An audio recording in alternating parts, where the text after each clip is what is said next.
गुजरे ज़माने का वो दौर, वो बातें, वो किस्से कहानियाँ, जहाँ इतिहास बनते थे शौर्य से, वीरता से, या फिर एक सुंदर निर्माण से।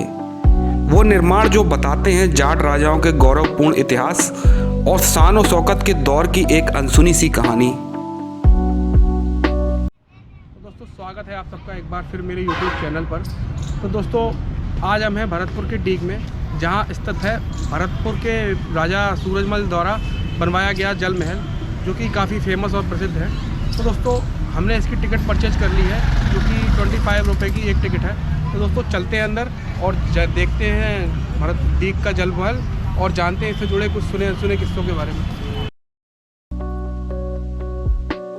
तो दोस्तों डीग महल राजस्थान के भरतपुर से मात्र 32 किलोमीटर की दूरी पर स्थित डीग में पड़ता है, जो कि भरतपुर का ही एक छोटा सा कस्बा है। और यहाँ महलों का निर्माण जाट राजा सूरजमल के द्वारा करवाया गया था। और साथ ही दोस्तों किसी ज़माने में डीग भरतपुर की राजधानी हुआ करती थी।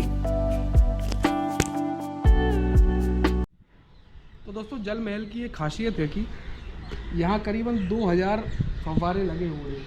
मतलब इसके प्रत्येक हिस्से में, पूरे हिस्से में जहाँ जहाँ आप जाएंगे वहाँ वहाँ आपको फव्वारे दिखेंगे।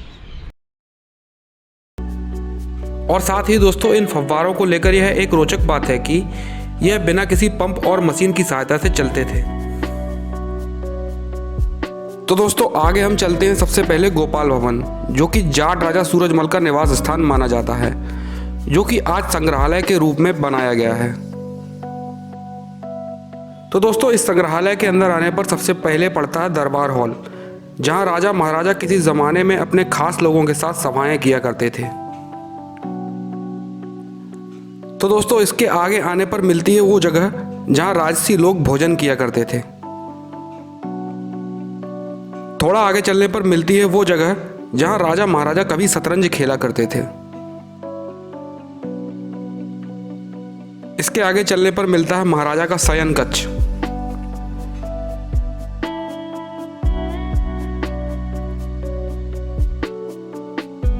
दोस्तों इस स्थान के बारे में कहते हैं कि यहाँ किसी ज़माने में महाराजा का सचिव बैठा करता था।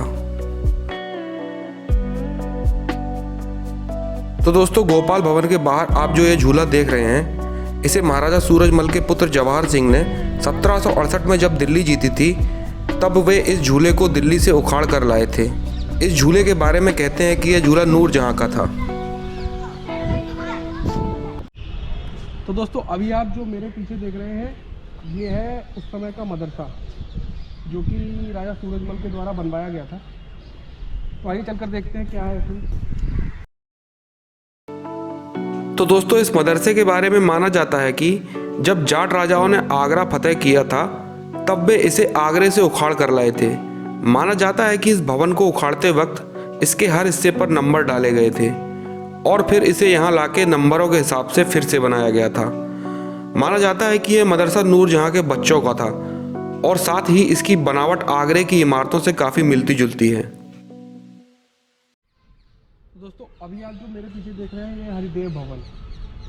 कहते हैं कि उस समय राजा महाराजा यहीं पर रहा करते थे, पर इसके अंदर अभी नहीं जा रहे हैं क्योंकि यहाँ के लोगों का कहना है कि इसकी हालत बहुत ख़राब है और ये कभी भी गिर सकता है या दुर्घटनाग्रस्त हो सकता है। तो दोस्तों हरदेव भवन के बारे में यह माना जाता है कि पहले यह एक छोटा सा भवन हुआ करता था, जिसे कि राजा सूरजमल के द्वारा अपनी आवश्यकताओं के अनुसार काफ़ी बड़े आकार में बनवा लिया गया था। और साथ ही इस भवन के ठीक बीचों बीच एक 4 बाग प्रणाली का एक छोटा सा बगीचा भी बना हुआ है।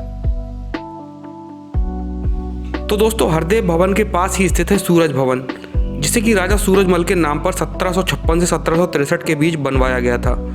और यह एक मंजिला चौकोर भवन है, जो कि शाहजहां कालीन वास्तुशैली का स्मरण कराता है।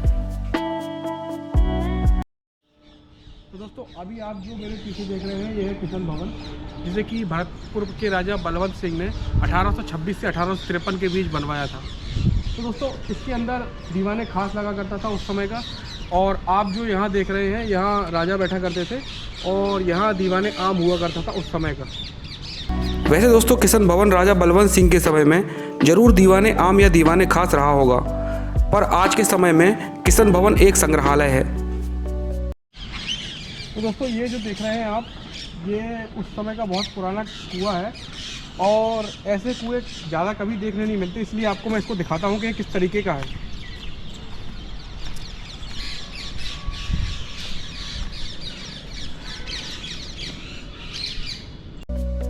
तो दोस्तों किशन भवन के बाद हम आप पहुंचे हैं नंद भवन, जहां किसी जमाने में राजा महाराजा कुश्ती का खेल देखा करते थे और इसके अंदर एक विशालकाय अखाड़ा भी बना हुआ है।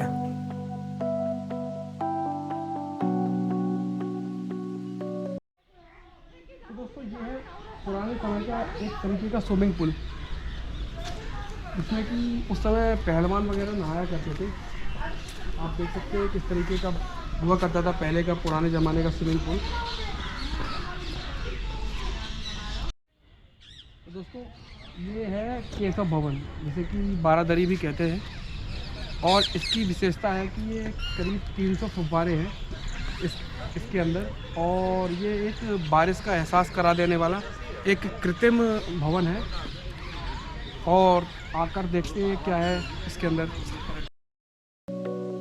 इसके अलावा दोस्तों भवन की संरचना इस प्रकार बनाई गई है कि इसकी छत में रखे पाषाण गोले पाइप द्वारा तेज गति से प्रवाहित पानी की धार से रगड़ खाकर बादलों की गड़गड़ाहट का कृत्रिम प्रभाव उत्पन्न करे तथा छत से निकलते नलों द्वारा मेहराबों के ऊपर से गिरने वाला पानी बारिश के वातावरण का भी एहसास कराए।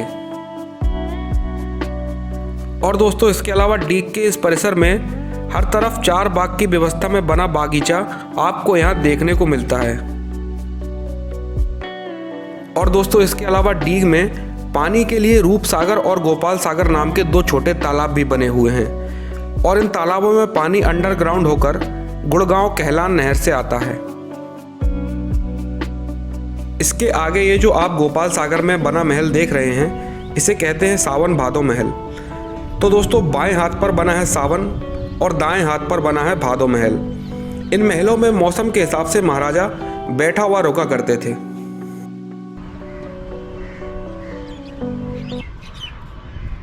तो दोस्तों आशा करता हूँ कि डीग महल पर बना यह वीडियो आपको काफ़ी पसंद आया होगा। इस तरह के और वीडियो देखने के लिए सब्सक्राइब करें हमारे YouTube चैनल ट्रैवल विद को। तो दोस्तों फिर मिलते हैं हम एक नई जगह और एक नए वीडियो के साथ।